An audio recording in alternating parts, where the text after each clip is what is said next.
Mahigpit na binabantayan ng National Security Council ang seguridad ng bansa kasunod ng mga aktibidad laban sa pag-aresto kay dating Pangulong Rodrigo Duterte. Sa ambush interview sa Malacanang, sinabi ni NSC Assistant Director General Jonathan Malaya, wala pa silang namomonitor na banta sa seguridad ng bansa kaugnay ng posibleng mga aktibidad sa kaarawan ng Pangulo bukas, araw ng Biyernes.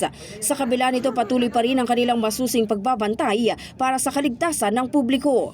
Sa press briefing naman, sinabi ni Armed Forces of the Philippines Vice Chief of Staff Lieutenant General Jimmy Larida na nakahandang sumuporta ang militar sakaling humingi ng tulong ang Philippine National Police.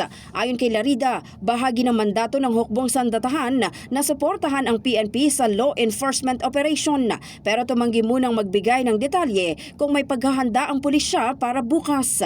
Sinabi rin itong mananatili silang tapat sa konstitusyon sa kabila ng ingay sa politika. Ang Armed Forces of the Philippines po is mandated to support the Philippine National Police sa law enforcement operations. So ang reaction po ng AFP is kung ano po ang i-request ng Philippine National Police. Rest assured po that the Armed Forces of the Philippines is one and united in serving our nation.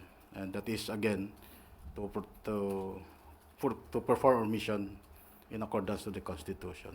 In the heart of changing lives, ito si Brigada Maricar Sargan ng 105.1 Brigada News FM Manila, The Music and News Authority.